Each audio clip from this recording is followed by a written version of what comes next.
Ungqongqoshe wezempilo uthi asikhuphuki ngesivinini esingakho isibalo zabathelelekayo kepha siyanda isibalo sabantu abangeniswa ezibhedlela yize singakadluli ezinkulungwaneni ezintathu. Asikedlule emakhulwini amathathu nesibalo sabantu abangeniswa emagunjini abagula kakhulu. The general picture we are seeing now suggests, until proven otherwise, that because it's still driven by just a subvariant of Omicron, there are no major differences in behavior. It does spread fast, but in terms of severity, because of the higher numbers, there is increase in admissions.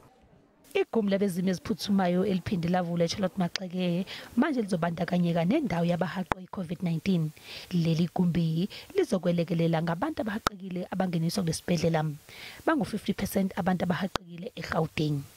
Ukulungiswa kwezinye izingxenye ezalinyazwa umlilo bekukhungathwe ukubiwa kwenqalasizinda nokube nomphumela wokuboshwa kwezisebenzi ezintathu zomnyango wokuthuthukiswa kwenqalasizinda esifundazweni.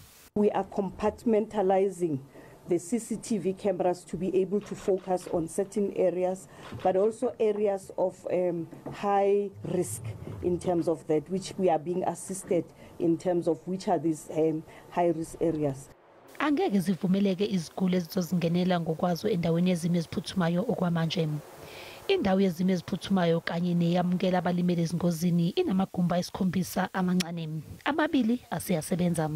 The next area is set to open this coming Wednesday, and the other 3 areas we are waiting for the CT scan to become operational, which we're hoping to get online by next week. Ezinye izingxenye zesibhedlela zophuthula ukulungiswa ngonyaka ozayo.